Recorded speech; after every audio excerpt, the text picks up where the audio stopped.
तो जैसे आप देख सकते हैं कि दोनों एलईडी ऑन है बट दोनों ग्लो कर रही है अलग अलग इंटेंसिटी से। तो ये पॉसिबल हो पाया है इन छोटे कंपोनेंट्स की हेल्प से जिन्हें हम रजिस्टर बोलते हैं। तो ये हमारे इलेक्ट्रॉनिक सर्किट का काफ़ी इंपॉर्टेंट पार्ट है और ये अलग अलग डिवाइसेस जैसे मोबाइल्स, लैपटॉप्स और जितने भी इलेक्ट्रॉनिक डिवाइसेस हैं उनमें पाया जाता ही है। और इससे रिलेटेड जितनी भी चीज़ें हैं कि हम इनको कैसे यूज़ करते हैं, कहाँ यूज़ करते हैं, क्यों यूज़ करते हैं, अगर यूज़ नहीं किए तो क्या होगा, ये सब मैं आपको बताने वाला हूँ एकदम डिटेल में और बहुत आसान लैंग्वेज में। रजिस्टर एक पैसिव कंपोनेंट है, मतलब जब हम इसको अपने इलेक्ट्रिक सर्किट में यूज करते हैं तो इसको अलग से पावर सप्लाई देने की जरूरत नहीं रहती, जैसे हमको एक्टिव कंपोनेंट जैसे एलईडी या फिर एक्चुएटर्स को देना पड़ता है। तो रजिस्टर करता है इलेक्ट्रिक करंट को रजिस्ट यानी रोकता है या फिर कंट्रोल करता है। बट ये छोटा सा कंपोनेंट असलियत में करंट को रोकता कैसे? तो इसके अंदर एक सिरेमिक कोर होता है जिसपे कार्बन फिल्म की स्पाइरल रैपिंग होती है। तो जितना लंबा और जितना पतला रास्ता होगा उतनी ही इलेक्ट्रॉन को वहाँ से निकलने में मेहनत करनी पड़ेगी और यही मेहनत रेजिस्टेंस कहलाती है।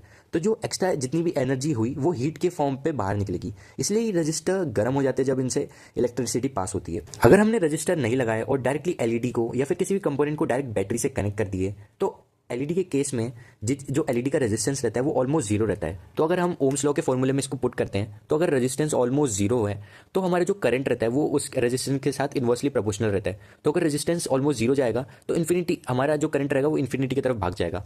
तो जो इतने सारे जो करंट से मतलब डायरेक्ट शॉर्ट सर्किट हो जाएगा और प्लेन एकदम धड़ल्ले से हमारी बैटरी हमारे कंपोनेंट में इलेक्ट्रॉन्स भेजेगी। तो जो इसके अंदर के जो पतले थिन वायर्स रहते हैं ना वो मेल्ट कर जाते हैं और जो हमारे कंपोनेंट्स रहते हैं, एलईडीज रहती है, वो जल जाती है, खराब हो जाती है, टोटली डिस्ट्रॉय हो जाती है। तो रजिस्टर्स के भी अलग अलग टाइप होते हैं, मेनली इनको दो कैटेगरी में डिवाइड किया गया है on the basis of their resistance. तो जो अभी मेरे हाथ में है इनकी रेजिस्टेंस चेंज नहीं होती, तो इनको हम फिक्स्ड रेजिस्टेंस वाली कैटेगरी में डालते हैं।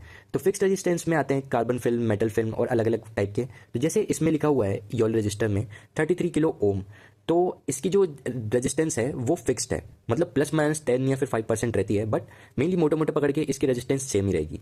जो अलग कैटेगरी, जो दूसरी कैटेगरी है वो है वेरिएबल रेजिस्टेंस वाली। जैसे जैसे आप यहाँ पोटेंशियोमीटर देख पा रहे होंगे, इसकी अगर हम नॉब घुमाएंगे तो वैसे वैसे इसकी रेजिस्टेंस चेंज होगी।